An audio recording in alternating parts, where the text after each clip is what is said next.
अस्सलाम वालेकुम, good morning, welcome to सुबह की सोच। आप सबको कहेंगे खुश आमदीद। मेरे साथ हैं हसनैन लियाकत और आप सबको जुमा भी मुबारक। मेरे साथ हैं गजल अशरफ। जुमा मुबारक भी आपने कह दिया, गुड मॉर्निंग भी आपने कह दिया। और आज ब्लैक एंड वाइट कॉम्बिनेशन के साथ हम मौजूद हैं रंगीन ज़माने में। ये ब्लैक एंड वाइट का ज़माना नहीं है। और सबसे पहले हम सोशल स्टोरीज की तरफ बढ़ते हैं। वैसे ज़मीन में गंदगी तो हम फैलाते हैं, आपको हर जगह पे प्लास्टिक नज़र आएगी, गंदगी के ढेर नज़र आएंगे, और इंसान जहाँ पे भी हो वहाँ पे गंदगी तो होती है। हाँ, ऐसा है, अनफॉर्चुनेटली ये होती है। अब कुछ इस तरह की खबरें हमें चांद के ऊपर से भी नज़र आती हैं। इंसान ने बरसों तक रॉकेट, सैटेलाइट्स और मिशन चांद पर भेजे, मगर जब ये नाकाम होते हैं या फट जाते हैं तो इनका मलबा चांद पर गिरता है। बरतानवी माहिर फल्कियात क्रिस एम्पी के मुताबिक सिर्फ चांद पर भी तकरीबन 200 टन कचरा जमा हो चुका है। 200 टन कचरा जमा हो चुका है, जिसमें मतलब इंसानों की बात तो आप कर रहे थे, लेकिन अब चांद पर 200 टन, 200 टन, और जिसमें नाकाम जो लैंडिंग्स हैं उनका कचरा है, और रॉकेट बूस्टर्स जो शामिल हैं उनका कचरा है। चांद के सख्त माहौल में ये मलबा 10 करोड़ साल तक यूं ही पड़ा रह सकता है। अब जब नए मिशन तैयार हो रहे हैं तो खलाई एजेंसियां इस कचरे को साफ करने या रिसाइकल करने के तरीके तलाश कर रही हैं।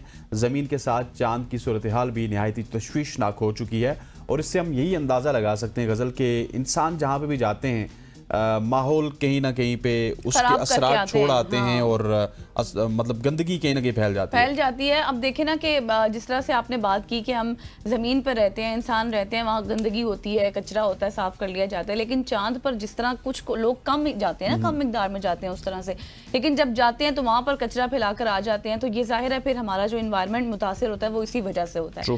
ठीक है, आगे बढ़ते हैं और आगे बढ़कर आपको बताते हैं कि बलोचिस्तान हुकूमत ने ज़िला लसबेला में वाक़े तारीखी हंगलाजता मंदिर को आलमी सियाती मकाम करार देने के मंसूबे का ऐलान कर दिया है। और हंगलाजता जो मंदिर है हिंदू बिरादरी के लिए एक बहुत ही काबिल एहतराम ज़ियारतगाह भी समझी जाती है, और ख़ास तौर पर बलोचिस्तान में सदियों से ये मंदिर खड़ा हुआ है, और हर साल पाकिस्तान और बैरून मुल्क से लाखों हिंदू अकीदतमंदों को अपनी तरफ मुतवज्जे भी करता है। हुकूमत के इस इक़दाम का मकसद क्या है? मजहबी हम आंगी को फ़रोग देना है, अक़लीती सियाहत को फ़रोग देना है, और बलोचिस्तान का एक मुस्बत आलमी इमेज भी पेश करना है। और आपको ये भी पता होना चाहिए कि मंदिर हर साल 2.5 लाख यात्रियों को दिलचस्पी का मरकज़ भी बनता है, यानी कि एक तादाद है बड़ी यात्रियों की जो कि यहाँ आते हैं और ज़ियारत भी करते हैं। और इस नए आप ये कहें कि अहद के साथ आइंदा 5 सालों में बलोचिस्तान में सियाहत में 30% तक इजाफा भी मुतवक्के हो सकता है।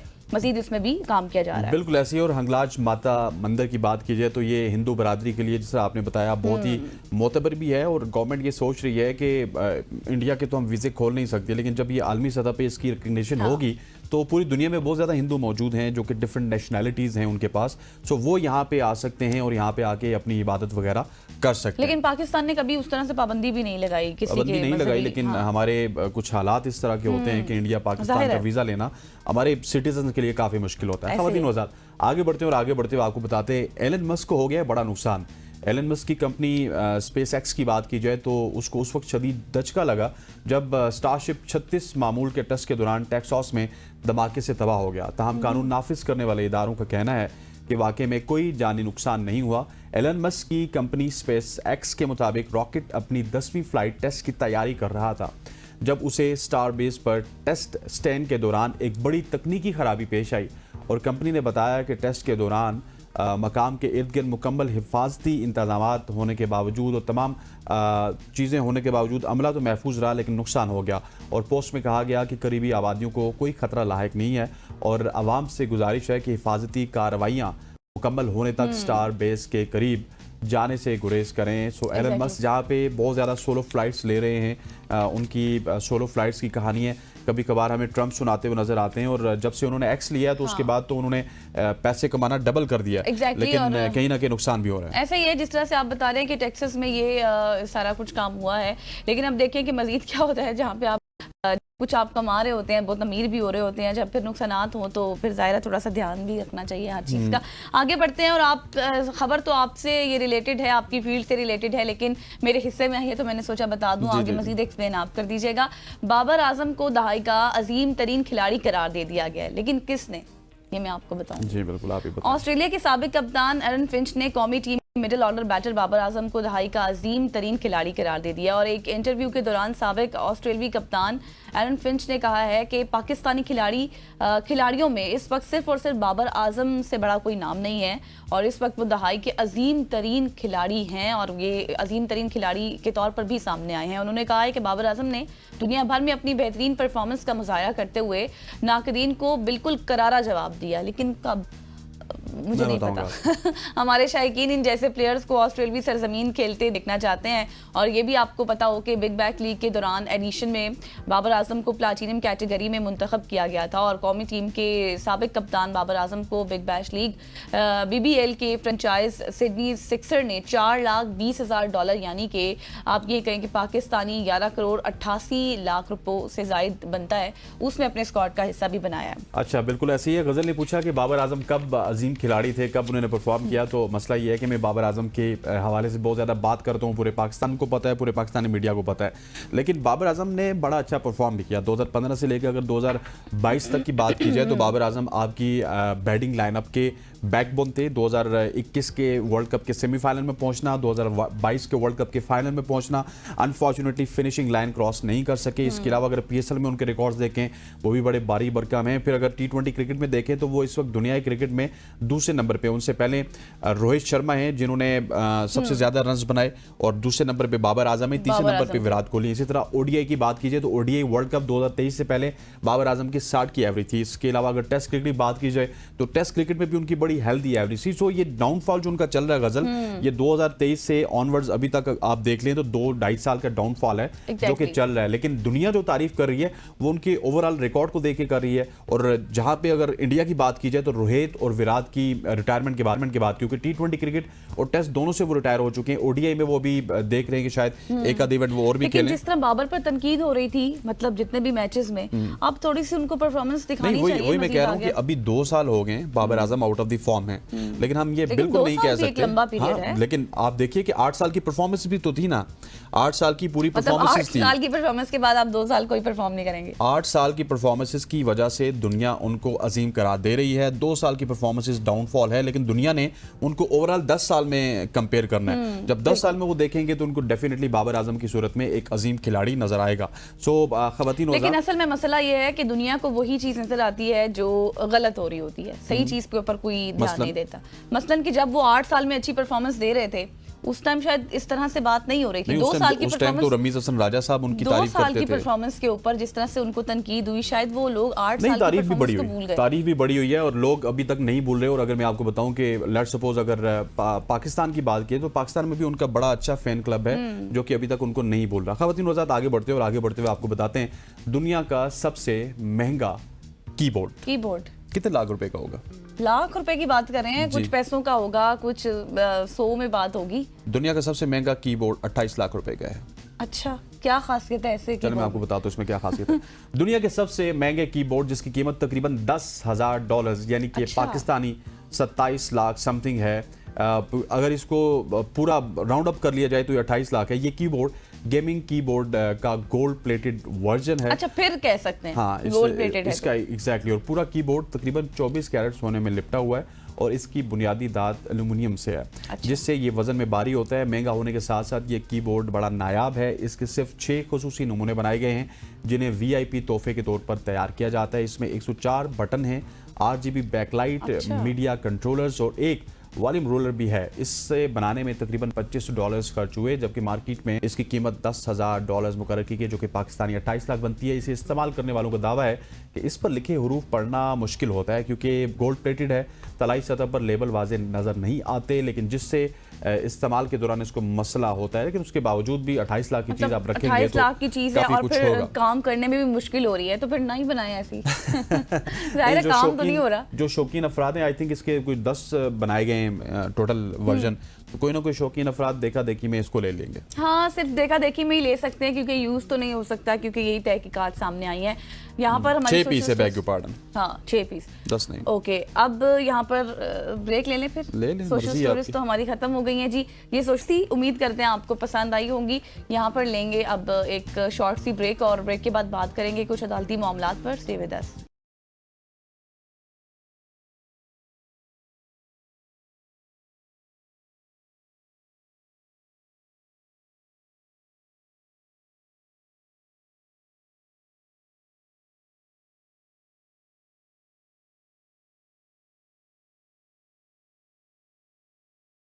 वेलकम बैक खवातीन औजात। अब हम बात करेंगे सुप्रीम कोर्ट की। पाकिस्तान की सुप्रीम कोर्ट के आईनी बेंच ने इस्लामाबाद हाई कोर्ट में जजेस के तबादले आईनी और कानूनी करार दे दिए। इस्लामाबाद हाई कोर्ट के 5 जजों की जानिब से दायर की गई दरख्वास्त समेत 11 दरख्वास्तों को मुस्तरद कर दिया गया। जुमरात को सुप्रीम कोर्ट के 5 रुकनी आईनी बेंच ने यह मुख्तसर फैसला 3-2 के तनासुब से सुनाया और अदालत ने अपने मुख्तसर फैसले में कहा कि जजेस का तबादला गैर आईनी नहीं है। अदालत ने अपने मुख्तसर हुक्मनामे में कहा कि जजेस के तबादले को नई तकर्री तस्वुर नहीं किया जा सकता। इस पर बात करने के लिए हमारे साथ मौजूद हैं, हमारे साथ इन स्टूडियो मौजूद हैं हाफिज एहसान। सर बहुत शुक्रिया आपके वक्त के लिए। सबसे पहले तो ये बताएं कि मामला इतना पुराना था और जब टाइमिंग्स भी इसकी मैटर कर रही हैं और अब कहा जा रहा है कि सदर के पास इख्तियारात भी थे और ये 2-3 के तनासुब से कैसे देख रहे हैं फैसले को? बिस्मिल्लाहिर्रहमानिर्रहीम। आपका दोनों का बहुत शुक्रिया कि आपने मौका दिया और आपको और आपके जितने भी नाज़रीन हैं उन्हें बहुत बहुत सुबह मुबारक हो जी। बात यह है कि दुनिया के अंदर ये जो ट्रांसफ़र ऑफ जजेस है, ये सीनियरिटी का एक प्रिंसिपल है, वो दुनिया के अंदर एक इस्टेब्लिश प्रिंसिपल है और हमारे कॉन्स्टिट्यूशन के अंदर भी 1973 का जो कॉन्स्टिट्यूशन है उसके अंदर एक मैकेनिज़्म दिया गया है कि एक हाई कोर्ट से दूसरे हाई कोर्ट के अंदर जो है वो आप जजेस को ट्रांसफ़र कर सकते हैं और उसका एक मैकेनिज़्म ये है कि प्रेसिडेंट ऑफ पाकिस्तान की कॉन्फ्रेंस आए या वो इनिशिएट करे, फिर कंसर्न चीफ जस्टिस की आए, जिस जगह उस जज ने जाना है उसकी आए, जिस जज ने जाना है उसकी कॉन्फ्रेंस आए और चीफ जस्टिस ऑफ पाकिस्तान की आए। यानी कि ये 4 ऐसे आपके इंस्टीट्यूशनल हेड्स हैं कि जिनकी कॉन्फ्रेंस से आप उस प्रोसेस को इनिशिएट कर सकते हैं। जब आप उसको इनिशिएट करते हैं from one high court to another high court जो है तो उसके अंदर जाके जब वो जज जाता है तो आपका आर्टिकल 200 इस प्रोसेस को डील करता है, आर्टिकल 203 इस प्रोसेस को डील करता है कि उसके पर्क्स प्रिविलेजेस जो हैं वो कम नहीं कर सकते। मतलब अगर आपको किसी जगह ट्रांसफ़र किया जाए और आपको ये लगे कि मैं वहाँ पे जाके डिमोट हो जाऊँगा या मेरे पर्क्स एंड प्रिविलेजेस कम हो जाएंगे तो आप क्यों कॉन्फ्रेंस उस चीज़ के अंदर देंगे? अब दुनिया भर के अंदर हर मुल्क जो है जहाँ पे आपका रिटन कॉन्स्टिट्यूशन है और स्पेशली आपका जो कॉमन लॉ कंट्रीज़ हैं वहाँ के ऊपर सुपीरियर कोर्ट्स की ट्रांसफ़र ऑफ जजेस की एक प्रोविजन मौजूद होती है कि आप एक हाई कोर्ट से दूसरी हाई कोर्ट, इंडिया के अंदर जो है वो उनका आर्टिकल 222 के ऊपर जो है कि आपका जो हाई कोर्ट का जज है उसकी कॉन्सेंट भी रिक्वायर्ड नहीं होती और वो जो है एक रिप्रेजेंटेशन डालता है अगर वो उसके ग्रीवेंस है। अभी पिछले माह के अंदर जो है एक दिल्ली हाई कोर्ट के प्योने जज को कर्नाटका जो है वो चीफ जस्टिस लगाया गया है। तो इंडिया के अंदर एक मैकेनिज्म ये है कि एक तो उनकी जुडिशल सर्विस जो है सुपीरियर कोर्ट्स की वो पूरी एक मुल्क के अंदर है, दूसरा उनका 60 से 40% एक रेशो बनता है कि जी एक हाई कोर्ट के अंदर एक ही प्रोविंस के लोग नहीं आने चाहिए, दूसरे भी आने चाहिए, चूँकि न्यूट्रलिटी, ट्रांसपेरेंसी, इंडिपेंडेंसी। मतलब अगर मैं इंसाफ के लिए जाऊँ तो अगर मुझे ये पता हो कि वो शख्स जो है वो उसके अंदर जो है वो ट्रस्ट ऐसा नहीं है कि मैं जाऊं कि वो इंसाफ कर सके, तो उसके लिए ज़रूरी है कि आपको न्यूट्रल बंदे जो हैं वो चाहिए होते हैं। तो दुनिया ने ये मैकेनिज्म अपनाया हुआ है, पाकिस्तान के अंदर भी ये है और पाकिस्तान के कॉन्स्टिट्यूशन के अंदर आर्टिकल 200 मौजूद है। अब बहस यहाँ पे ये हो गई कि जी चूंकि हमारी हर चीज़ जो है वो टाइमिंग के कॉन्टेक्स्ट के अंदर जिस तरह आपने इशारा किया पोलिटिसाइज हो जाती है, तो यहाँ के ऊपर 3 सवाल उठाए गए। एक सवाल ये उठाया गया कि जी अगर एक जज को दूसरी जगह ट्रांसफ़र किया जाता है तो उसको एक ओथ की ज़रूरत होती है, चूँकि वो एक बिल्डिंग का ओथ लेता है या एक हाई कोर्ट का लेता है।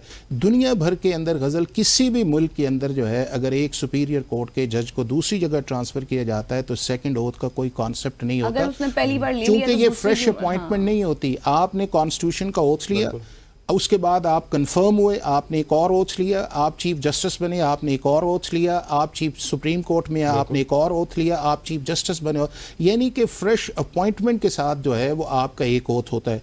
तो सेटल्ड प्रिंसिपल ये है कि जो सीनियरिटी जो है, जो अगली चीज़ है वो ये है कि आपकी डेट ऑफ इनिशियल अपॉइंटमेंट से जो है वो आती है। पहले हमारे मुल्क में ये था कि डेट ऑफ कंफर्मेशन जो है उससे सीनियरिटी बनती है, लेकिन उसके अंदर ये आया कि कुछ ऐसी हमारे साथ प्रेसिडेंट्स आए कि जज सारे एक दिन लगते थे, यानी कि एक हाई कोर्ट के अंदर, और फिर कुछ को कंफर्म कर दिया जाता था, कुछ को नहीं कर दिया जाता। तो जो कंफर्म हो जाते थे उनकी सीनियरिटी पहले आ जाती थी और जो नहीं होते तो उन्हें बाद में आ जाती थी, और उसके अंदर एक विम्सिकल डिस्कशन का एलिमेंट था। उसको पाकिस्तान की सुप्रीम कोर्ट ने एड्रेस ये किया कि जी आपकी डेट ऑफ इनिशियल अपॉइंटमेंट ही आपकी सीनियरिटी की बुनियाद बनेगी, ये नहीं होगा कि आपकी कंफर्मेशन जो है उसके अंदर आएगी। تو لہٰذا یہ ہے کہ ہم نے اس کانٹروورسی کو جب چونکہ اسلام آباد ہائی کورٹ آپ کو پتہ ہے کہ پچھلے 1.5-2 سال سے جس طرح کے پولیٹیکل کیسز بھی وہاں پہ جاتے ہیں اور پولیٹیکل پارٹیز جو ہیں ان ایشوز کو بھی ایجیٹیٹ کرتی ہیں، تو جب یہ ٹرانسفرز آئیں تو انہوں نے اس چیز کو پہلے ججز نے چیلنج کیا.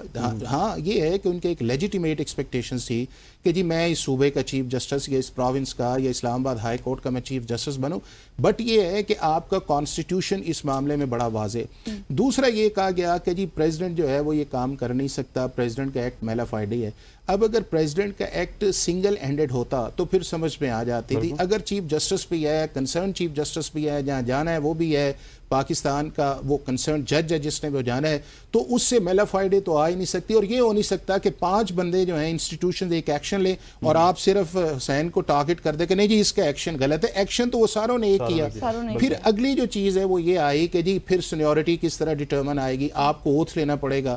اوچ کا دنیا میں کوئی کانسیپٹ نہیں. اور میں پہلے دن سے کہہ رہا ہوں کہ جی یہ ٹرانسفر آف ججز کے اندر جو ہے یہ پاکستان کو یونیک کنٹری نہیں ہے، دنیا کے ہر ملک کے اندر آتی ہیں، امریکہ، برطانیہ، انڈیا، سب ممالک کے اندر آتے ہیں، کوئی سیکنڈ اوتھ کا کانسیپٹ نہیں. اب سینیورٹی پہ بات آئی، وہ اس لیے آ گئی کہ ایک ہائی کورٹ کے جج صاحب جو ہیں وہ آئے ہیں 14 نمبر پہ تھے. جب وہ یہاں پہ آئے ہیں تو ان کو سینئر موسٹ کر دیا گیا.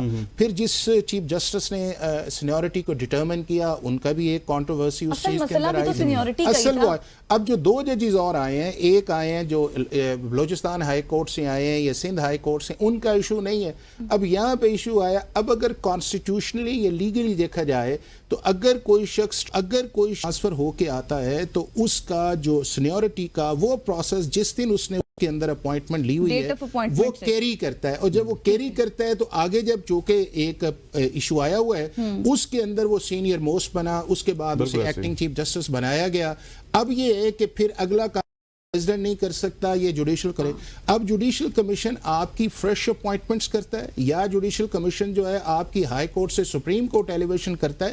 ٹرانسفر آف ججز کا جوڈیشل کمیشن جو آرٹیکل 175 اے کے بعد کوئی کانسیپٹ نہیں ہے. بالکل ایسے آپ نے بڑا ڈیٹیل میں سمجھایا، ہم نے اسی وجہ سے آپ کو سن رہے تھے. یہ صرف یہ بتائیے گا کہ یہ تمام جو ٹرانسفرز ہو تو گئی ہیں، اب مسترد ہو گیا، سب کچھ ہو گیا معاملہ، یہ آئین سے کی تصادم تو نہیں رکھتا کیونکہ پولیٹیسائز ہو جاتا معاملہ؟ کچھ لوگ اس کو اچھا کہہ رہے ہیں، کچھ لوگ اس کو برا کہہ رہے ہیں. کیا آئین کے مطابق فیصلہ آیا؟ دیکھیں ایک تو یہ ہے کہ جس سر میں نے آپ سے گزارش کی، دیکھیں ججز کا اختلاف کرنا بنتا ہے لیکن آپ کی جو ججمنٹ جو آپ کی میجورٹی ہے وہ پریویل اپون کرتی ہے. اب 2 چیزیں ایسی ہیں کہ جس کو پاکستان کی سپریم کورٹ نے ریمانڈ کیا ہے. ایک آرگومنٹ یہ تھا کہ جی کیا ججز کی یہ ٹرانسفر جو ہوئی ہے یہ پرماننٹ ہے یا ٹیمپریری ہے. حالانکہ آرٹیکل 200 اندر دونوں کو پرووائڈڈ کیا ہے. اگر 201 کے اندر آئے گی تو پرماننٹ ہے اور اگر 203 کے اندر جائے گی تو وہ پرماننٹ نہیں ہے، وہ ٹیمپریری ہے. اب نوٹیفیکیشن جو ہے وہ آرٹیکل 201 کے نیچے ہوا لہذا پرماننٹ. لیکن اس کے باوجود سپریم کورٹ نے کہا کہ اگر یہ کیس انیشیٹ کیا تھا پریزیڈنٹ آف پاکستان نے، لا منسٹری نے کیا تھا، تو وہاں کے اوپر اس کو پرماننٹ یا ٹیمپریری لکھ دیتے تاکہ یہ کنفیوژن نہ آئے. دوسرا انہوں نے کہا کہ جی چونکہ اسلام آباد ہائی کورٹ کے چیف جسٹس نے، اور لا بھی یہی ہے کہ ڈٹرمینیشن آف سینیورٹی جو ہے وہ ہائی کورٹ کا جو ہے وہ ڈٹرمن کرتا ہے کہ جب وہ کیونکہ اس کا پریروگیٹو ہے. اب یہاں کے اوپر کچھ اور ججز جو ہیں ہائی کورٹ کے اندر آئے اور چیف جسٹس نے جو فارمر اس نے ڈٹرمینیشن کی تو انہوں نے کہا کہ جی یہ معاملہ جو ہے وہ پریزیڈنٹ آف پاکستان دیکھے. اور پہلے پریزیڈنٹ آف پاکستان کی کمپیٹنسی تھی، بعد کے اندر یہ ججمنٹ آ گئی کہ نہیں جی ڈیٹ آف انیشل اپوائنٹمنٹ میں چونکہ ایگزیکٹو کی ڈسکرشن یا چوائس جو ہے اگر وہ اس کے اندر آئے گی تو انڈیپینڈنس جوڈیشری آئے گی. بٹ معاملہ جو اب گیا ہے وہ یہ گیا ہے کہ جی آپ ان کا سروس ریکارڈ دیکھیں. میننگ دیر بائی کہ انڈائریکٹلی سپریم کورٹ نے جو آرٹیکل 201 کے نیچے ٹرانسفرز آئی ہیں انہیں ویلیڈیٹ کیا ہے، انہیں انکانسٹیٹیوشنل نہیں کہا. جو شخص اس وقت چیف جسٹس لگا اسے کنٹینیوٹی کے اندر کہا ہے. اور اگر پریزیڈنٹ آف پاکستان کے پاس یہ دونوں چیزیں آئیں گی تو میرا خیال ہے کہ اگر پریزیڈنٹ یہ کنفرم کر دیتے ہیں کہ یہ پرماننٹ ہے تو اس کے اندر آٹومیٹکلی سینیورٹی جو ہے وہ اسی ڈیٹ پہ چلی جائے گی جو انیشل ہے. اور میرا خیال ہے کہ وہ 3 ممبرز کا جو بنے گا، جو میرا یکم کو اجلاس بھی بلا لیا گیا جوڈیشل کمیشن کا، تو وہ بھی کوالیفائی کریں گے، محسن کیانی صاحب بھی کوالیفائی کریں گے، جسٹس گل اورنگزیب بھی کوالیفائی کریں گے. اور ان میں سے ایک جو ہے جو آرٹیکل 175A کے نیچے جو ہے اسلام آباد ہائی کورٹ کا چیف جسٹس بنے گا. کہ سپریم کورٹ آف پاکستان اس کانٹروورسی کو ریزالو کرتی. اور یہ کانٹروورسی دنیا بھر کے اندر اسٹیبلشڈ پرنسپلز ہے کہ ٹرانسفر بھی ہو سکتی ہے اور ٹرانسفرز جو ہے اگر آرڈر کے اندر نہیں لکھا جاتا کہ یہ ٹیمپریری ہے تو یہ پرماننٹ تصور ہوگی، اور جب پرماننٹ تصور ہوگی تو سینیورٹی آپ کی ڈیٹ آف انیشل اپوائنٹمنٹ سے کیری کرے گی، اور کرے گی تو جس جگہ آپ جائیں گے آپ کا نمبر جو ہے وہ اس کے اندر آئے گا۔ اور میرا خیال یہ ہے کہ اس کے لیے ہماری جو پارلیمنٹ ہے ان کو بھی اب ایڈریس کر لینا چاہیے، کیونکہ اگر انڈیا کے اندر ایک جوڈیشل سروس کا کانسیپٹ ہے تو یہ ساری اصل میں غزل پرابلم آئی ہوئی ہیں 26 کانسٹیٹیوشنل امینڈمنٹ جب ہم نے کانسٹیٹیوشنل کورٹ سے ہٹے، اب میں کانسٹیٹیوشنل کورٹ کی طرف جانا چاہیے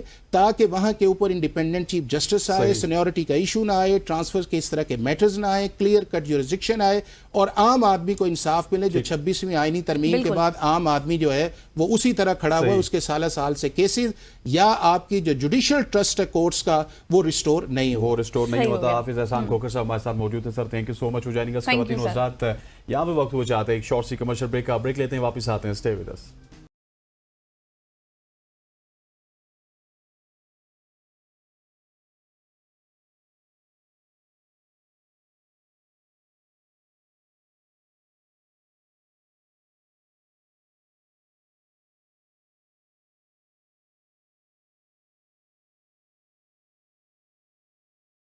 welcome back after the break, اور اب بات کر لیتے ہیں تھوڑی سی بجٹ کے حوالے سے۔ بجٹ کی منظوری سے پہلے وزیر اعلیٰ سندھ مراد علی شاہ نے نہ صرف وفاق پر مالی ناانصافیوں کا الزام لگایا ہے بلکہ پیپلز پارٹی کی جانب سے وفاقی بجٹ کی مخالفت کی بھی دھمکی دے دی گئی ہے، اور سندھ کو کم فنڈز دینا، منصوبوں میں نظر انداز کرنا، مشاورت نہ کرنا، پھر سولر پینلز پر ٹیکس اور زراعت میں بھی اس طرح سے معاملات آگے پیچھے کرنا جیسے تحفظات اٹھائے جا رہے ہیں۔ اور اس کے ساتھ ساتھ جو نائب وزیر اعظم اسحاق ڈار ہیں انہوں نے چند مطالبات ماننے کا بھی دعویٰ کیا، لیکن سوال یہ ہے کہ کیا صرف چند رعایتیں سندھ کو دے دینا یہ مکمل شکایات کا حل ہے یا پھر نہیں، اور اسی طرح کے معاملات پر آج ہم بات کریں گے۔ بالکل ایسی آج ہمارے ساتھ موجود ہیں پاکستان پیپلز پارٹی کے سینئر نثار کھوڑ صاحب۔ سر تھینک یو سو مچ ہو جائیں گا۔ سب سے پہلے تو میرا سوال بھی وہی ہے غزل والا کہ وزیر اعلیٰ سندھ نے دعویٰ کیا تھا کہ بجٹ سے پہلے ان سے بالکل مشاورت نہیں کی گئی کہ 105 ارب روپے سندھ کو دیے جائیں گے یا نہیں دیے جائیں گے، کیا یہ سچ ہے؟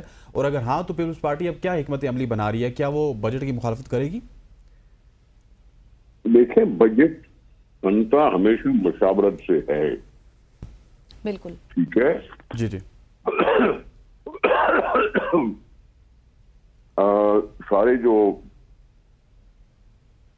اتحادی ہیں جی، چاہے وہ کیبنٹ میں ہوں یا نہ ہوں،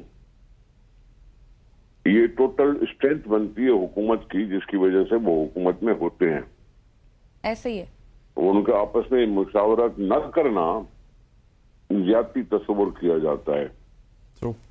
بجٹ بننے سے پہلے ہم نے کچھ معروضات حکومت کو پیش کی تھی پرائم منسٹر صاحب سے مل کے، پرائم منسٹر صاحب سے مل کے کچھ مشاورتیں، کچھ تجاویز پیش کی گئی تھی، اور اس میں زیادہ تر یہی ہوتا تھا کہ وہ کام کیا جائے جس سے عوام کا بھلا ہو۔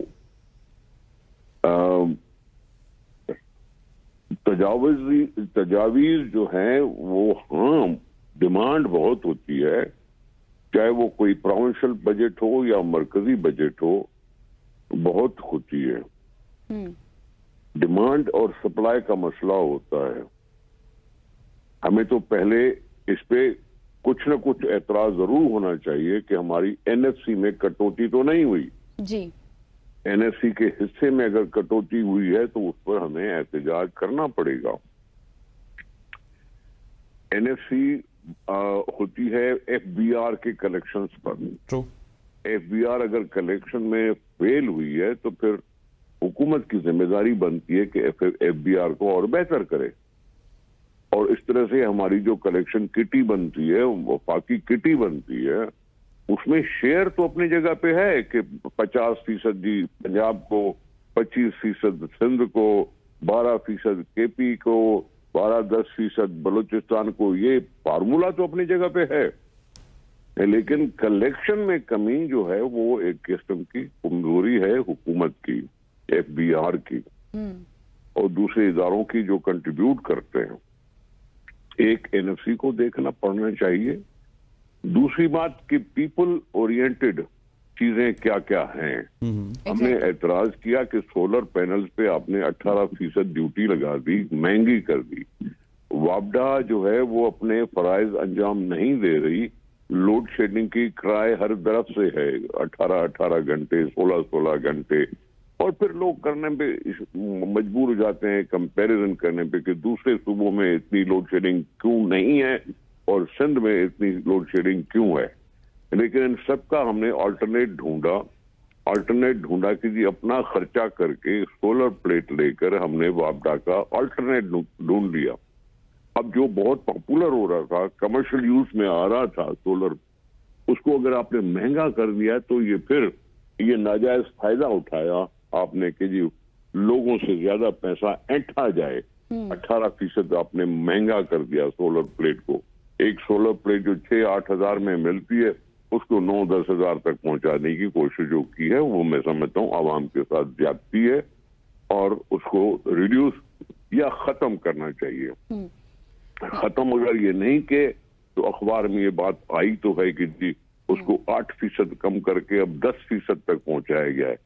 अब ये इंपोर्टेड सोलर पर है जरूर, ये है इंपोर्टेड सोलर पैनल्स पे ये ड्यूटी, लेकिन क्या लोकल प्रोडक्शन इतनी है कि लोगों की डिमांड को मीट कर सके?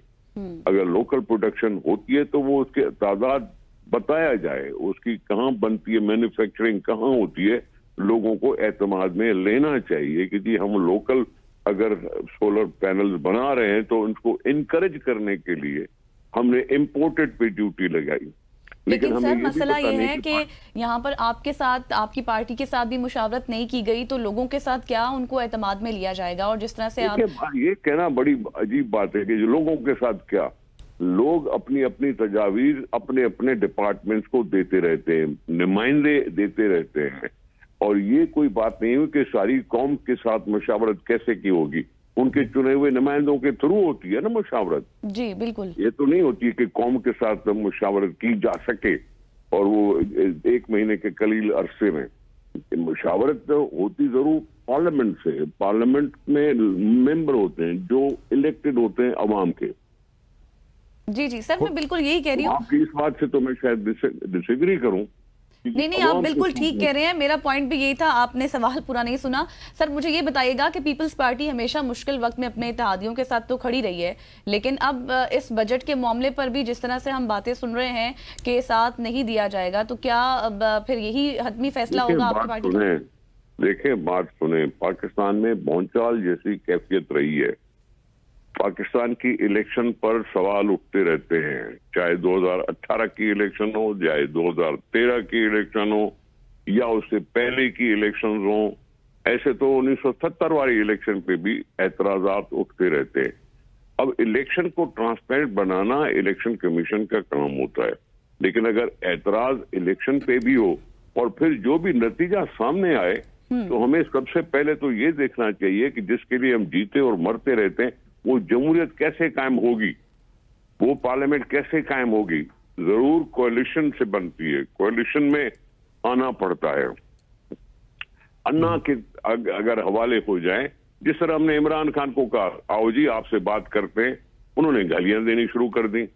अब इमरान खान गालियां देनी शुरू करे तो फिर हम क्या करें? जो दूसरे ग्रुप्स हैं उनकी आपस में मशवरे हुए और वो एक कोalition बन गई। उस दुनिया में कोalition बनती है, चाहे इंडिया हो, चाहे इंग्लैंड हो, चाहे कोई और हो, कोई मुल्क हो, ये सारा कोalition बनता रहता है। मुझे याद है एक दफा जर्मनी के इलेक्शन हुए, उसकी जो सदर है वो सिर्फ 1 वोट की मेजॉरिटी पे कायम हुआ और ये 5 साल चला।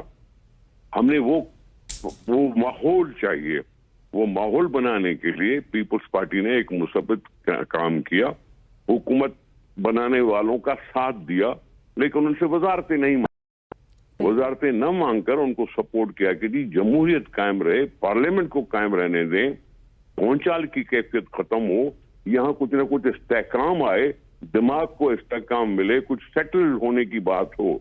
इलेक्शन के एतराजात तो होते रहते हैं, लेकिन मैं माजरत के साथ मायूसी का इजहार जरूर करूंगा कि जमहूरियत में देना पड़ता है, सुनना पड़ता है, बर्दाश्त करना पड़ता है, और बर्दाश्त अगर किसी पार्टी में न हो तो फिर जमहूरियत नहीं होती।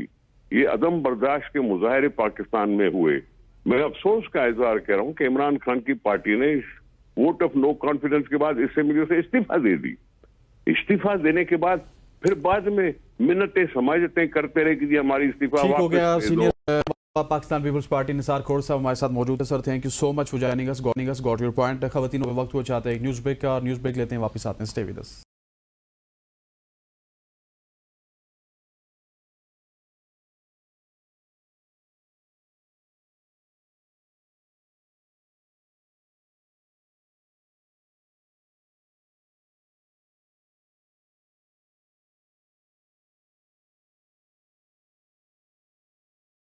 वेलकम बैक खवातीन वज़ात। अब एक अफसोसनाक खबर के साथ इस दूसरे सेगमेंट का आगाज़ करेंगे।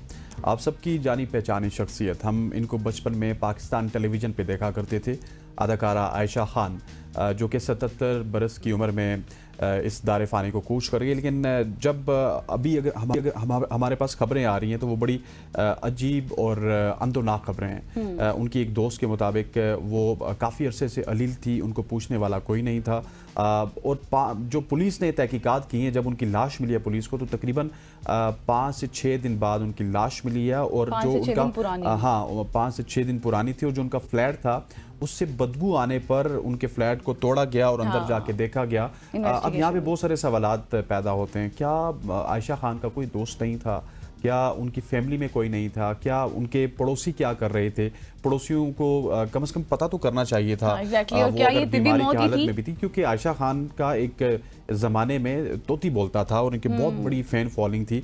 लेकिन बड़ी अफसोसनाक हालत है कि जब फनकार बूढ़े हो जाते हैं तो उसके बाद उनको कोई नहीं पूछता। एग्जैक्टली ऐसा ही है। और इसी मामले की मुकम्मल डिटेल्स हासिल करेंगे। हमारे कराची से कॉरेस्पॉन्डेंट बिलाल अली ने हमें ज्वाइन किया। बिलाल, इसकी मुकम्मल डिटेल्स शेयर करें। अभी तक की क्या इन्वेस्टिगेशन हो चुकी है? कितने दिन पुरानी लाश थी आयशा की, और इसके साथ साथ क्या कोई वहाँ पर मौजूद ऐनी शाहिदीन थे, कोई पड़ोसी थे, कोई दोस्त अहबाब थे उनके? जी देखिए, ये गुलशन इकबाल में जो है रिहाइश पजीर थी ब्लॉक 7 में।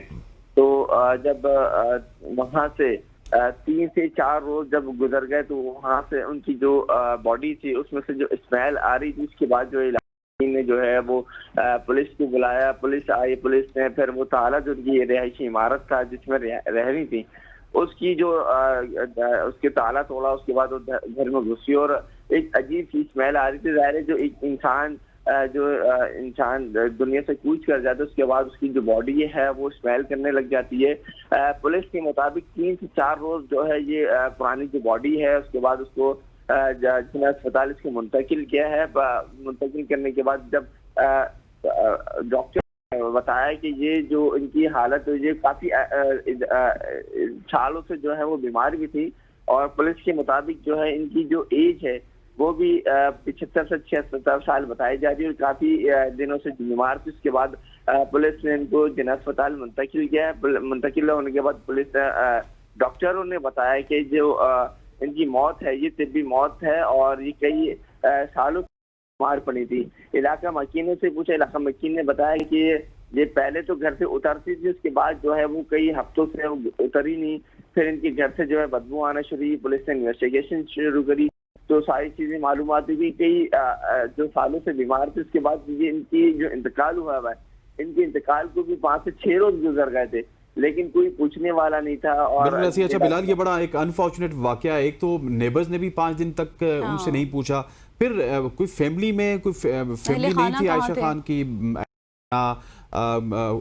औलाद कहाँ पे थी, फिर दोस्त कहाँ पे थे, रिश्तेदार कहाँ पे थे जिन्होंने 5 दिन तक पता नहीं किया? देखिए, ये तो काफी पुलिस ने बताया काफी अरसे से बीमार चल रही थी, लेकिन इनकी जो फैमिली मेंबर्स है अब तक पुलिस ने रात गए जो है वो उनकी फैमिली मेंबर से भी रब्ता किया, लेकिन इनकी एक दोस्त है उससे जो है रब्ता हो सका है। पुलिस के साथ थी तो पुलिस यही बताती है कि फैमिली मेंबर में तो कोई मौजूद ही नहीं था, ये अकेले रह रही थी। और खुद इलाका मकीन से जब बात हुई, इलाका मकीन ने बताया ये उतरती थी, खुद अपनी दवाई खुद अपनी चीजें लेने जाती थी, फैमिली मेंबर कोई मौजूद नहीं था। इनकी एक दोस्त थी, वो आया करती थी, इनसे कभी मुलाकात करती थी, वो हफ्ते भर आती थी, कभी आती थी कभी नहीं आती थी। तो इनकी इंतकाल को भी 5 से 6 रोज गुजर गए, उसके बाद भी कोई पूछने नहीं आया था। जब इनकी बॉडी से जो है स्मेल आना शुरू हुई, इलाका मकीन ने लोगों को बुलाया, पुलिस को बुलाया, पुलिस ने फिर तमाम तर तहकीकात की, उसके बाद ये अस्पताल मुंतकिल किया। तमाम तर चीजें 5 से 6 रोज गुजरने के बाद भी कोई पूछने वाला नहीं था, ये हाल था। صحیح. اچھا بلال، ابھی تک تو انویسٹیگیشن جاری ہے جیسے کہ آپ بتا رہے ہیں، اور رات گئے کا یہ واقعہ ہے، تو کیا کچھ ذرائع سے پتہ چل سکا ہے یا پھر اسپتال سے پتہ چل سکا ہے کہ کون سی بیماری میں لاحق تھی عائشہ، اور کسی بھی فیملی ممبر میں، چلیں ان کے گھر میں، ان کے فلیٹ میں تو کوئی نہیں تھا، کوئی رشتہ دار وغیرہ نے بھی رابطہ نہیں کیا ابھی تک؟ جی دیکھیں، ان جو بیماریاں تو ظاہر ہے کہ ایج ہو جاتی ہے، اس کے بعد ان کو کئی ساری بیماریاں تھیں، لیکن ان کی جو باڈی ہے وہ ابھی سب خانے میں منتقل کر دی گئی، لیکن ان کی جو باڈی ہے وہ 5 سے 6 روز گر گئی تھی. اس کے بعد معلوم نہیں ہو سکا کہ ان کو کیا کیا بیماریاں تھیں، لیکن ایج کے ساتھ ساتھ ان کی کافی ساری بیماریاں تھیں. علاقہ مکین بھی بتاتے ہیں کہ اترتی تھیں فلیٹ سے اور اپنی دوائیاں وغیرہ لے کے جاتی تھیں، اور اس کے ساتھ ان کی ایک دوست موجود تھی تہمینہ، جس کا نام بتایا جا رہا ہے، وہ ان کے ساتھ آتی تھی. رات گئے بھی وہ پولیس کے ساتھ موجود تھی، اور وہ جنہ اسپتال سے پھر انجی سینٹر ادھر ساری چیزیں وہ دیکھ رہی تھی. ٹھیک ہو گیا Bilal, thank you so much for joining us. Bilal Ali ہمارے ساتھ کراچی سے موجود تھے، جو خان کے حوالے سے ہمیں ان ڈیٹیل بتا رہے تھے. خواتین حضرات، یہاں پہ وقت ہو چاہتا ہے ایک شارٹ سے کمرشل بریک کا بریک لیتے ہیں، واپس آتے ہیں. اسٹے ود اس.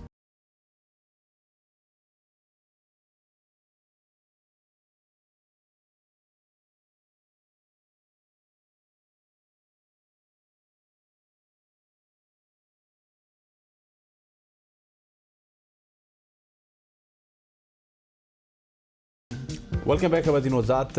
جب بات اے آئی کی ہو تو اے آئی کے اوپر ہم کافی زیادہ سیگمنٹ بھی کرتے ہیں، اور جب اے آئی کے اوپر بات ہو تو اکثر ہمارے جو ذہن ہیں وہ ہمیں یا تو ہارورڈ میں لے جاتے ہیں، آکسفورڈ یونیورسٹی میں، یا پھر کسی انگلش بولنے والے ملک کا خیال ہمارے دل و دماغ میں آ جاتا ہے. لیکن پاکستان میں بھی ایک خاموش انقلاب برپا ہو چکا ہے. کیسر رونجا ایک ایسا نام جو اے آئی جیسے پیچیدہ مضمون کو اردو زبان میں سادہ اور قابل فہم بنا کر ہزاروں نوجوانوں کو ایک نئی دنیا سے جوڑ رہے ہیں. ان کا پلیٹ فارم اردو اے آئی نہ صرف زبان کی رکاوٹ توڑتا ہے بلکہ پاکستان میں ٹیکنالوجی کو عوامی سطح تک لے جا رہا ہے. اس پلیٹ فارم کے بارے میں مزید انہی سے جانیں گے. جی ہاں، یہ انہی سے جانتے ہیں کہ یہ پلیٹ فارم کی تیاری انہوں نے کب سے شروع کی. ہمیں جوائن کر چکے ہیں رونجا صاحب، بہت شکریہ. آپ نے اردو میں اے آئی کی تعلیم دینے کا خیال کیسے سوچا، اور کیا سوچا کہ یار مجھے اس پر کام کرنا چاہیے؟ شروعات کیسے کی اس پروجیکٹ کے پیچھے، کیا کہانی ہے؟ جی، سب سے پہلے تو اے بی این نیوز کا بہت شکریہ کہ آپ نے یہ اپرچونٹی دی. بیسیکلی ہماری ایک آرگنائزیشن ہے welfare association for new generation وانگ، لسبیلا بلوچستان میں، اور ہم نے ایک پاکستان کی پہلی رورل انوویشن لیب بنائی جسے ہم وانگ لیب آف انوویشن کہتے ہیں. تو جب چیٹ جی پی ٹی 2022 کے اینڈ میں آیا تو جب ہم اسے دیکھ رہے تھے کہ اس کی جو طاقت ہے اور پاور ہے وہ بہت زیادہ ٹرانسفارمیشنل تھا، لیکن جو گیپ ہمیں نظر آیا بہت ارلی اسٹیج پہ وہ یہ تھا کہ جتنا بھی کانٹینٹ آ رہا تھا، جو سکھایا جا رہا تھا، وہ سارا انگریزی میں تھا، یا بہت وہ آپ کہیں کہ ایک ایلیٹ قسم کے لوگوں کی اویلیبل تھا پیڈ کورسز کے ذریعے، یا اس پر بات ہوتی تھی. تو ہم نے سوچا کہ اتنی جو ٹرانسفارمیشنل ٹیکنالوجی ہے اس کو ہم کیسے عام لوگوں تک پہنچائیں. تو یہی سوچ کر ہم نے اردو اے آئی کی بنیاد رکھی، اور الحمدللہ اس وقت ہم اردو زبان میں سب سے بڑا پلیٹ فارم ہے جہاں پہ ہم ہر مہینے تقریباً 30 ملین لوگوں پہنچتے ہیں، ان کو سکھاتے ہیں. اچھا رونجا صاحب، مجھے یہ بتائیے گا کہ جو لینگویج بیریئر ہوتا ہے یہ کتنا زیادہ کی رول پلے کرتا ہے، اور پاکستان میں بھی لینگویج بیریئر پاکستانی نوجوانوں کو ٹیکنالوجی سے کتنا پیچھے رکھتا ہے؟ آئی تھنک یہ بہت بڑا بیریئر ہے. ناٹ جسٹ کہ لوگوں کے پاس ٹیکنیکل نالج ہونے کے باوجود بھی وہ اپنی بات کو مطلب کسی کو کنونس نہیں کر سکتے، پچ نہیں کر سکتے، بتا نہیں سکتے. تو اے آئی میں جو کیپیبلٹی ہے وہ یہ کہ اگر آپ اس کو سمجھ جائیں تو آپ کے لیے وہ خود جو ہے وہ بیریئر توڑ دیتی ہے، آپ کو پروفیشنل بنا دیتی ہے، ای میل لکھنے سے لے کر آپ کو پچ بنانے تک، آپ کو کنورٹ مطلب آگے اپنا میسج کمیونیکیٹ کرنے تک. تو لینگویج بیریئر تو بہت بڑا بیریئر ہے. وہ بھی اس میں بھی آپ مزید اگر سیگمنٹیشن دیکھیں تو لڑکوں کو پھر بھی جو رورل پاپولیشن ہے وہاں پر وہ جاتے ہیں 4-5 ہو کے کہیں کوئی جو ہے وہ اپارٹمنٹ لے کے رہ لیں گے، کوارٹر لے کے رہ لیں گے، لینگویج کورس کر لیں گے. بٹ لڑکیوں کے لیے اس سے بھی بڑا بیریئر ہے کہ وہ نہیں وہ اپرچونیٹیز حاصل کر سکتی، بیکاز ہمارے اسکولوں میں انگلش ایز اے لینگویج سکھائی جاتی ہے لیکن وہ بہت سلو ہے. سو اے آئی وہ سارے بیریئر توڑ رہی ہے اور ایک پوری دنیا کی اپرچونیٹیز نوجوانوں کے لیے لے کے آ رہی ہے. صحیح. اچھا کیسر، مجھے یہ بھی بتائیں کہ جس طرح سے آپ نے لینگویج بیریئر کی بات کی کہ اس کے اوپر کام بھی ہو رہا ہے مزید، تو یہ ابھی تک کتنا کوئی ایسٹیمیٹ ہے اسٹوڈنٹس کے ریٹ کا کہ کتنے بچے اس سے مستفید ہو چکے ہیں؟ جی، جیسے کہ میں نے ابھی بتایا کہ ہم ابھی ہماری جو منتھلی ریچ ہے ہم ابھی 2 فیزز میں کام کر رہے ہیں. ایک ہمارا آن لائن کام چل رہا ہے، دوسرا ابھی ہم نے حال ہی میں اے وی پی این اور ایشین ڈیولپمنٹ بینک اور گوگل کے ساتھ ایک پارٹنرشپ کی ہے جہاں پر ہم کمیونٹیز میں جا کر ٹریننگز کرتے ہیں، جہاں ہمارا اگلے 2 سالوں میں ہزاروں نوجوانوں کو ٹرین کرنے کا ارادہ ہے. آن لائن جو ہماری ابھی ریچ ہے، ہم ہر منتھ تقریباً کوئی 30 ملین لوگوں کو ریچ آؤٹ کرتے ہیں، ان کو ٹرین کرتے ہیں. ہمارے کورسز ہیں، ماسٹر کلاس ہے، ابھی گرمیوں میں ہم نے بچوں کے لیے اور پیرنٹس کے لیے اسپیشل کلاس رکھی کہ وہ کس طرح اے آئی سے فائدہ لے سکتے ہیں. میں اس ٹاپک پہ بہت ایکسائٹڈ ہو جاتا ہوں بیکاز مجھے لگتا ہے کہ یہ سارے بیریئر توڑ رہی ہے. آپ کو مینٹورشپ سے لے کے آپ کو پرو لیول کے ایجوکیٹر سب فری میں آپ کے موبائل پہ مل رہے ہیں. ایک پی ایچ ڈی لیول کا پروفیسر آپ کے پاکٹ میں پڑا ہوا ہے جس سے آپ دنیا کا سب کام لے سکتے ہیں. That is absolutely amazing. اچھا مجھے یہ بھی بتائیے گا کہ آپ اس پلیٹ فارم سے کورسز بھی کرواتے ہیں، وہ تو آپ نے بتا دیا، لیکن کیا آپ پریکٹیکل سکلز پروجیکٹس یا پھر کچھ ایسے کام کرتے ہیں جس سے روزگار کے مواقع بھی فراہم ہوں گے نوجوان نسل کو؟ اسپیشلی اگر آپ لسبیلا کی بات کریں، بلوچستان کی بات کریں، جہاں پہ ڈپرائیونس بہت زیادہ ہے، ہمیشہ ہم بلوچستان کے رائٹس کی بات کرتے ہیں، تو وہاں کی یوتھ کو اس کا کس حد تک فائدہ پہنچا رہے ہیں آپ؟ ایبسلیوٹلی، کیونکہ ایک اب جو فائدہ یہ کیونکہ ہمارا جو زیادہ بڑا پلیٹ فارم ہے وہ ٹیکنالوجی کے ذریعے ہے یا آن لائن ہے، تو ہم نہ صرف بلوچستان بلکہ پاکستان سے باہر جہاں پہ بھی اردو بولنے والی کمیونٹیز ہیں ہم ان کو ریچ آؤٹ کرتے ہیں. جو آپ نے کہا کہ پریکٹیکل اسکلز، تو 2 ابھی ہمارے کورسز چل رہے تھے. ایک ماسٹر کلاس ہماری چل رہی تھی جہاں پر ہم نے بیسک اے آئی کو، جہاں پہ بچے یا جو بھی سیکھنے والے دوست ہیں وہ سیکھ کر اس سے کنٹینٹ کریشن کی طرف، مارکیٹنگ کی طرف، پروڈکٹس باقاعدہ بنانے تک ہم نے ان کو تربیت دی، ویب سائٹ بنانے تک، ایپس بنانے تک. اور ساتھ میں ابھی ہم ایک ریسنٹ ہماری جو کلاس چل رہی ہے اس میں ہم آٹومیشن سکھا رہے ہیں بیکاز دنیا میں بہت ضرورت ہے ایسے لوگوں کی جو سسٹمز کریٹ کریں، پروسیسز کریٹ کریں. اب چونکہ اے آئی نے لینگویج کا بیریئر توڑ دیا ہے، کوئی لیا میں، کوئی لاڑکانہ میں بیٹھا بچہ لاس اینجلس کے کسی جو ہے وہ گروسری سٹور کو اپنی پروڈکٹ بیچ سکتا ہے، کسی فری لانسر کو وہ جو ہے وہ ڈینمارک میں کچھ بیچ سکتا ہے. تو ہمیں لگتا ہے کہ ہمیں وہ اسکل سیٹ بچوں کو دینی چاہیے، نوجوانوں کو، کہ وہ اپنی، ان کے لیے وہ سرحدیں کھل گئی ہیں لینگویج کی، بارڈر کی، تو اب ان کو بہترین فائدہ لینا چاہیے اس سے. صحیح ہو گیا. اور اچھا کیسر، مجھے 2 سوالوں کا جواب دیجیے گا. پہلے آپ کہہ رہے تھے کہ ابھی آپ نے کمیونٹی لیول پر بھی یہ کام شروع کیا. ایک تو کمیونٹی کا رسپانس کیسا ہے، دوسرا کیا حکومت بھی آپ کے ساتھ کسی قسم کا تعاون کر رہی ہے؟ کمیونٹی میں تو ہمارا بڑا زبردست رسپانس ہے، بہت اچھے مطلب نمبر میں ہمارے پاس اتنی ڈیمانڈز آتی ہیں، ریکویسٹ آتی ہیں سیکھنے والوں کی کہ ہم ان کو فلفل کرنے کی کوشش کر رہے ہیں. بٹ آف کورس پاپولیشن زیادہ ہے، آبادی زیادہ ہے، ہمارے پاس ریسورسز کم ہیں. گورنمنٹ لیول پہ ابھی تک مجھے جو لگتا ہے، جو not just in Pakistan but global جو فریم ورک میں، ابھی تک گورنمنٹس کو یہ انڈرسٹینڈنگ ہی نہیں ہوئی ہے کہ اے آئی کتنی بڑی ٹرانسفارمیشنل طاقت ہے. اگر آپ بڑے جو تھنکرز ہیں جو اس فیلڈ میں کام کرتے ہیں ان کو دیکھیں تو وہ بتا رہے ہیں کہ اگلے 5 سال میں ہماری سوسائٹی کا بہت جو ایک طبقہ ہے وہ چینج ہونے جا رہا ہے. وائٹ کالر جابس کو ایک قسم کی تھریٹ ہے، نئی قسم کی اپرچونیٹیز کریٹ ہو رہی ہیں. گورنمنٹ کو آئی تھنک ابھی تک اس کا آئیڈیا ہی نہیں ہے، تو اسی لیے سپورٹ ہونا نہ ہونا ایک الگ لیول کی بات ہے. چلیں جی رانجھا صاحب، رونجا صاحب، بیگ پارڈن، ہم رانجھا کہہ جاتے ہیں کیونکہ پنجاب میں رانجھے بہت زیادہ ہیں. کیسے رونجا صاحب، تھینکس فار جوائننگ اس. آپ ایسے ہی کام کرتے رہیں بلوچستان کی عوام کے لیے، پاکستان کے لڑکوں کے لیے اور ہمارے روشن کے لیے. آپ کا بہت بہت شکریہ. خواتین وزات یہاں پہ وقت پہنچا تھا. ایک شارٹ سی کمرشل بریک کا بریک لیتے ہیں، واپس آتے ہیں. اسٹے ود اس.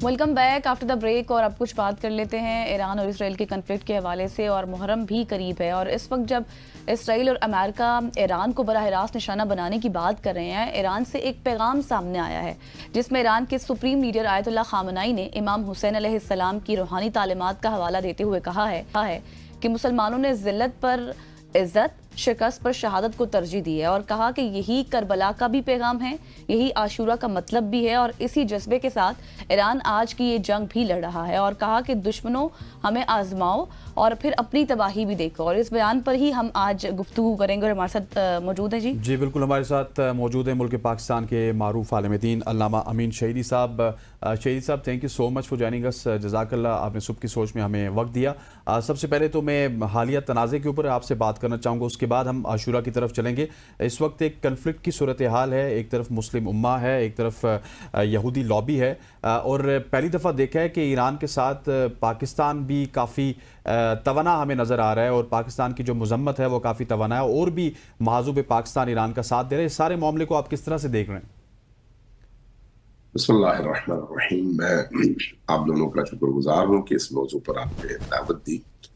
دیکھیے، ایران اور امریکہ کے درمیان اختلاف تقریباً 5 دہائیوں پر محیط اختلاف ہے، اور اس اختلاف کی بنیاد صرف اور صرف یہ ہے کہ ایران کے اندر ایک اسلامی انقلاب آیا جس نے عالمی اس نظام کو چیلنج کیا جس کو ہم سرمایہ دارانہ نظام اور کیپٹلزم کہتے ہیں. اس چیلنج کی وجہ سے گزشتہ ان 50 سالوں میں، تقریباً 5 دہائیوں میں، ہمیشہ ان کے درمیان شدت اور ضعف کی مختلف شکلوں میں اختلاف ہے. اور اس کیپٹلزم کو چیلنج کرنے کی جو بنیادی وجہ ہے وہ ہے اسرائیل کا وجود. اس لیے کہ اسرائیل عالم اسلام کے سینے پر ایک خنجر کی طرح سے وجود میں لایا گیا ہے، اور عالم اسلام کو کنٹرول کرنے کا ایک ہتھیار ہے امریکیوں اور ویسٹ کے ہاتھ میں. یہ جو اس وقت بہانہ کیا جا رہا ہے کہ ایران کے اندر ایٹمی اسلحہ بن رہا ہے، اب تو چیزیں بالکل واضح ہو کر آ گئی ہیں. اٹامک انرجی کے چیئرمین نے بھی یہ بات کر دی ہے، اور اس سے پہلے بھی یہ باتیں واضح تھیں کہ ایران کوئی ایٹمی اسلحہ نہیں بنا رہا. پھر سوال یہ ہے کہ یہ جنگ کیوں، پھر حملہ کیوں، پھر ایران کے خلاف اس طرح کی پابندیوں کی کوششیں کیوں، پھر سارا یورپ اور امریکہ مل کر ایران کو زیر کرنے کے لیے اسرائیل کی پشت پہ کیوں ہے؟ اس کی وجہ یہی ہے کہ اسرائیل کو گزشتہ ان 70 سالوں میں جس طرح سے ایران نے چیلنج کیا اور اس کے مقابلے میں کھڑا رہا، کوئی مسلمان ملک کھڑا نہیں رہا. اگر آپ کو یاد ہو تو 60s میں 3 مسلمان عرب ممالک نے اسرائیل کے خلاف جنگ لڑی. 6 دن میں تینوں ممالک ہتھیار ڈال کر بیٹھ گئے. لیکن ایران کے اس انقلاب کے آنے کے بعد اس پورے خطے کے اندر ایک نئی موومنٹ پیدا ہوئی، اور اس کے نتیجے میں لبنان کے اندر ایک تحریک پیدا ہوئی. خود فلسطین کے اندر مختلف گروپس بہت مضبوطی کے ساتھ سامنے آئے، جن میں حماس سب سے بڑا نام ہے. سیریا کے اندر ایسی صورتحال تھی، عراق کے اندر ایسی صورتحال تھی، آپ نے یمن کے اندر جو تبدیلیاں آئی ہیں وہ دیکھا ہے. یہ سارے ملک وہ تھے جس کے اندر پہلے بھی تو وہی لوگ رہتے تھے، لیکن اس انقلاب سے انہوں نے ایک روشنی لی، انسپائر ہوئے، اور اس کے نتیجے میں ایک نئی روح کے ساتھ فلسطین کی حمایت کے لیے انہی ممالک کے اندر موجود لوگ کھڑے ہوئے ایک تحریک کی صورت میں. اور اس کے پیچھے ظاہر ایران تھا، اور ان کو سب سے زیادہ مشکل اسی سے ہے کہ اسرائیل کو کسی طرح کا کوئی خطرہ نہیں ہونا چاہیے.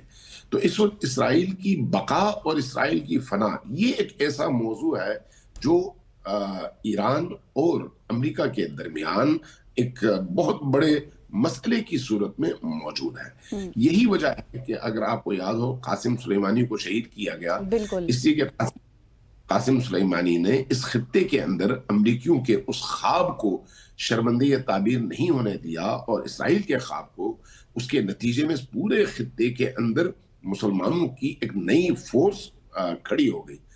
آج اگر یہ حملے ہوتے ہیں اور یہ حملہ ہو رہا ہے تو اس حملے کے مقابلے میں بھی ظاہر ہے ایران کے اندر ایک انقلابی حکومت ہے، اور اس انقلابی حکومت کا سربراہ ایک انقلابی عالم، فقیہ، عارف اور دانشور ہے. اور اس کے دانش، اس کے علم، اس کی فقاہت اور اس کی سیاسی بصیرت کو اگر آپ سمجھنا چاہیں تو آپ دنیا کے مختلف ممالک کے سربراہوں کے کومنٹس دیکھیں ان کے بارے میں کہ یہ کیسا رہبر ہے اور انہوں نے اس کو کیسا پایا ہے. اور اس کی بنیادی وجہ کیا ہے؟ اس کی بنیادی وجہ یہ ہے کہ سید علی خامنئی فرزند رسول ہیں، رسول کریم صلی اللہ علیہ وآلہ وسلم کی اولاد میں سے ہیں، امام حسین کے فرزند ہیں. کربلا کی روح ان کے اندر موجود ہے، ان کی فکر میں موجود ہے. جس قوم اور اس کے راہبر کے اندر کربلا کی فکر ہوگی، حسینی فکر ہوگی، اس نے ظاہر ہے موت کی تمنا کرنی ہے، نہ یہ کہ موت سے بھاگنا ہے. آج کی اسرائیل اور امریکی پاورز اور ایران کے درمیان فرق یہی ہے کہ یہاں پر جتنے بھی لوگ موجود ہیں اس وقت برسر اقتدار ہیں، چاہے فوج میں ہیں یا مختلف اداروں میں، ان کی اولین ترجیح اور آرزو یہ ہے کہ وہ جام شہادت نوش کریں. جبکہ اسرائیلیوں اور امریکیوں کی اولین آرزو یہ ہے کہ ان کی جان بچے. جو قوم جان دینے کے شوق میں میدان میں اترتی ہے کوئی قوم اس کا مقابلہ نہیں کر سکتی. کوئی بھی قوم, کوئی بھی پاور, کوئی بھی طاقت اس کا مقابلہ کرنے کی اپنے آپ میں ہمت نہیں پاتی. اس لیے یہ جو جذبہ ہے کہ ہم نے دین کو بچانا ہے, ہم نے مسلم امہ کو بچانا ہے, ہم نے فلسطینیوں کی آواز بننا ہے, ہم نے غزہ کے ان مظلوم نہتے ٹکڑوں میں تقسیم شدہ بچوں کے لاشوں کی آواز بننا ہے, تو یہ کوئی چھوٹی تحریک نہیں ہے. یہ وہ تحریک, یہ وہ مومنٹ اور یہ وہ ندا اور طاقت ہے جس کے پیچھے اللہ کا قرآن ہے, 1,24,000 انبیاء کا پیغام ہے. لہٰذا یہ جو مقابلہ ہے, اس مقابلے میں آپ نے دیکھا ہوگا کہ جس دن گزشتہ جمعے کو صبح 3 بجے جب اسرائیلیوں نے حملہ کیا اور اپنی دانش میں انہوں نے ایران کی پہلی کیٹیگری کی تمام آرمی اور مسلح لیڈرشپ کو شہید کر دیا, تو دنیا میں اس کی کوئی مثال نہیں ملتی کہ دوبارہ سے اس پورے سسٹم کو کھڑا کرنے میں ان کو ایک لمبا عرصہ لگتا ہے. لیکن ایران دنیا کا تاریخ میں وہ واحد ملک ہے جس نے صرف 8 گھنٹوں کے اندر اپنے زخم مندمل کیے, نئے لوگ پاور میں آئے, اور اس کے بعد جب انہوں نے جوابی حملہ شروع کیا تو اس وقت آپ دیکھتے ہیں کہ تاریخ میں 70 سالوں میں پہلی دفعہ اسرائیلی صہیونیوں کو مسلسل اپنے زخم چاٹنے پڑ رہے ہیں اور امریکیوں کے قدم پر گرنا پڑ رہا ہے کہ کسی طرح سے ہمیں بچا لو اور اس جنگ میں تم داخل ہو جاؤ.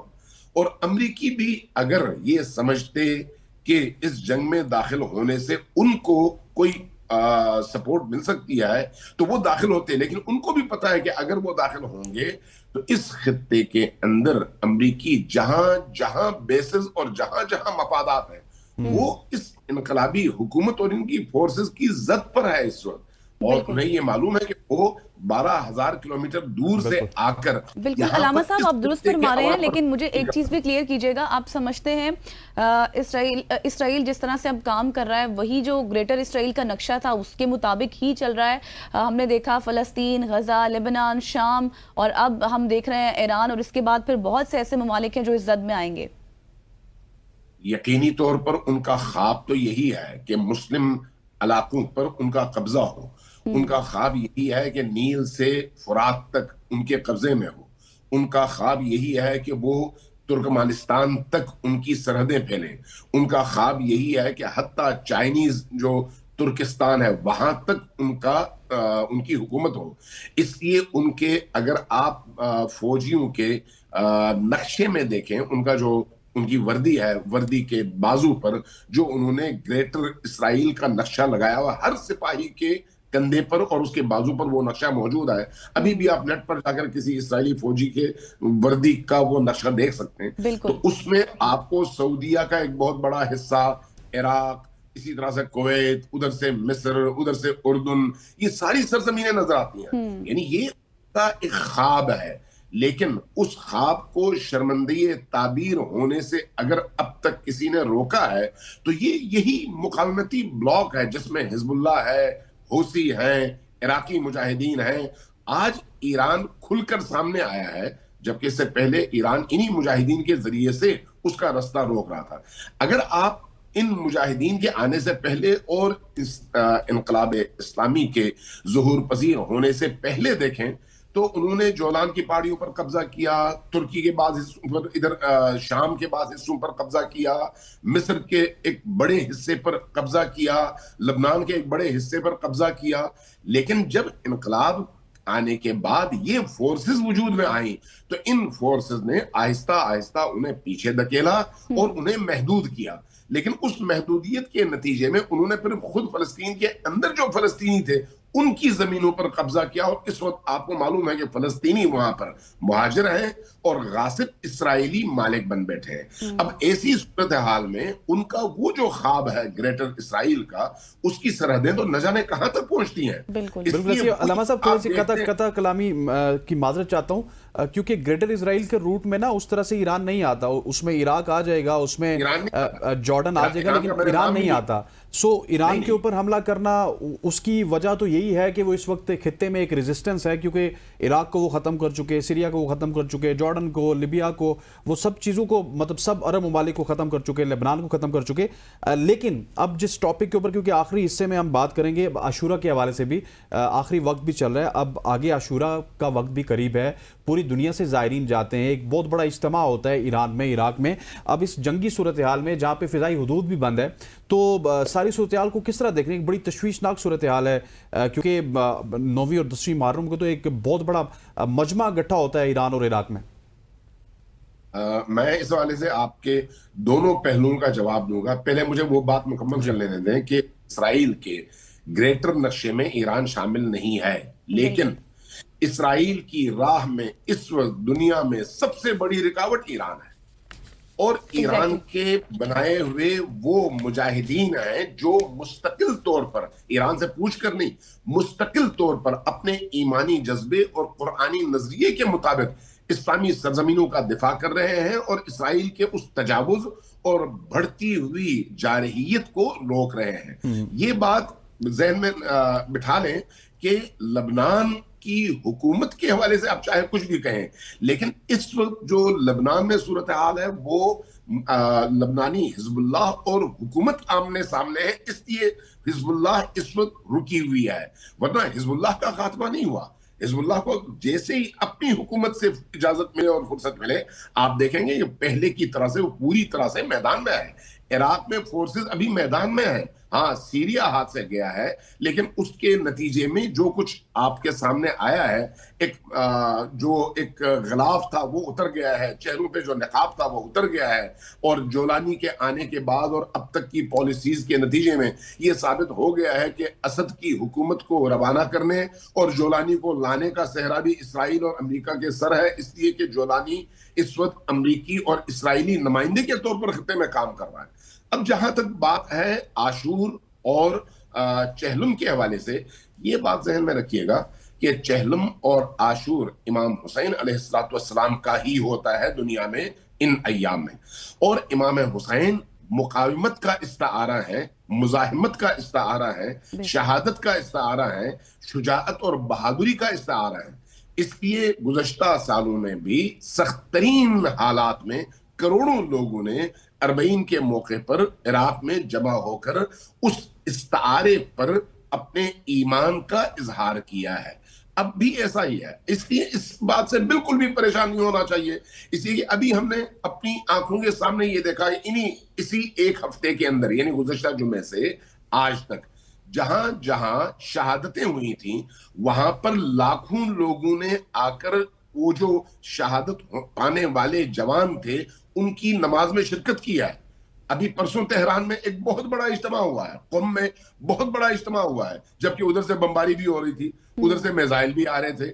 इसका मतलब यह है कि शहादतों के इस सफर में ये काफिला रुकता नहीं है, और खुसूसन जब इमाम हुसैन का नाम आए, जब करबला का नाम आए, जब करबला के उन आसार और पैगाम का नाम आए, तो फिर बच्चा बच्चा अपनी जान हथेली पर लेकर इमाम हुसैन के नाम पर अपनी पूरी हस्ती कुर्बान करने के लिए मैदान में उतरता है। इसलिए इंशाअल्लाह ताला कोई ऐसी परेशानी वाली बात नहीं है।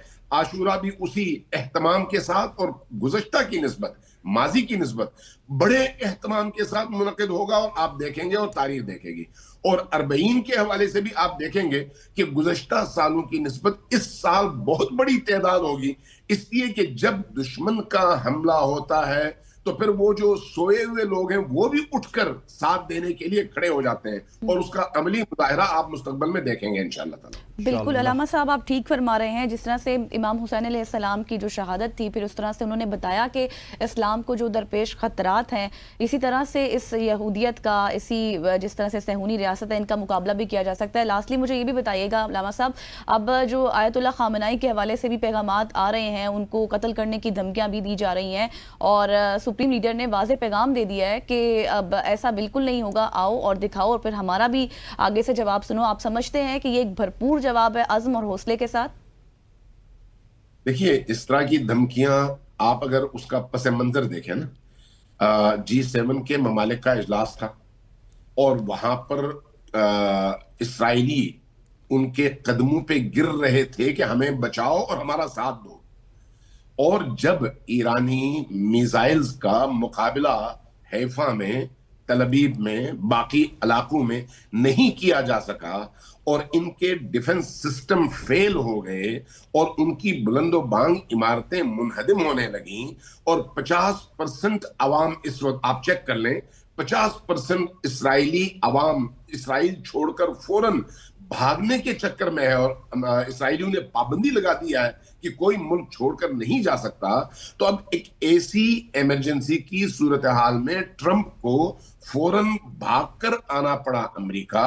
اب اس افراتفری میں اس کو یہ سمجھ نہیں آ رہی تھی کہ وہ کیسے اس کا مقابلہ کرے، لہٰذا اس نے دھمکیاں دینی شروع کر دی۔ جیسے ایک بندہ جب مار کھاتا ہے اور مار نہیں پاتا تو گالیاں دینے لگتا ہے، اپنی زبان استعمال کرتا ہے۔ اس نے بھی وہی پاگل پنا کیا، ورنہ اس کی ان دھمکیوں میں کوئی نہ جان ہے اور نہ ہی وہ اس طرح کی کوئی حرکت کر سکتا ہے۔ ہاں انہیں توہین ضرور کیا، بدزبانی ضرور کیا ہے، لیکن ایک جوئے کے کھلاڑی سے اور ایک جوئے باز سے، ایک شرابی سے آپ یہی توقع رکھ سکتے ہیں، اس سے زیادہ ایک بدماش اور کیا کر سکتے ہیں۔ بالکل ایسے علامہ صاحب آپ سے گپ شپ کر کے بہت ہی مزہ آیا، آپ نے بڑا تفصیلی جواب دیا۔ علامہ امین شہیدی صاحب ہمارے ساتھ موجود تھے۔ سر تھینک یو سو مچ ہو جانیں گا خواتین حضرات۔ آج کی صبح کی سوچ سے اتنا ہی، مجھے غزل کو، ہماری پوری پروڈکشن ٹیم کو اجازت دیجیے، انشاءاللہ منڈے کو آپ سے ملاقات ہوگی، تب تک کے لیے اللہ حافظ۔ اللہ حافظ۔